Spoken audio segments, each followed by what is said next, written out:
Navê min Veysê Sümer, navê min ê saziyê Çiyager Butan li Cizîrê Dêyik bûme.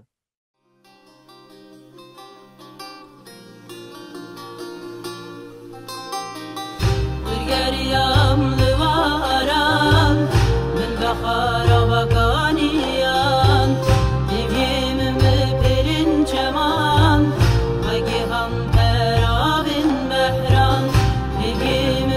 birin çeman vegihan peravin behran dem salango sivistana sarde germahi diger mahi yahavine vahi huneki dem salango sivistana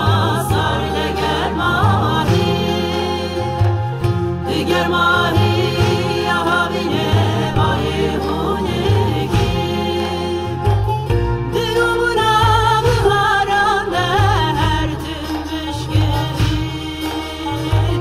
fırsadile faşizmiye zinar rahmeri fırsadile faşizmiye zinar rahmeri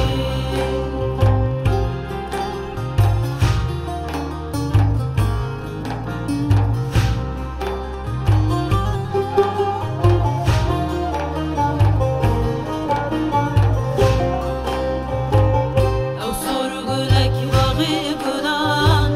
rengda evin adılan içiyande bu rizan şengirle ya berxedan içiyande bu rizan şengirle ya berxedan dem salango sivistana sarde germahi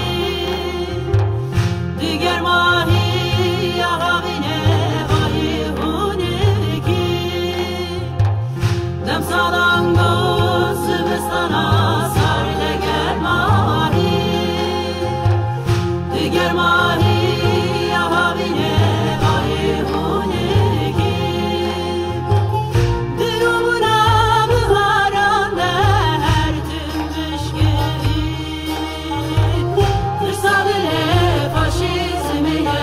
zinar rahmeri fırsadile faşizmiye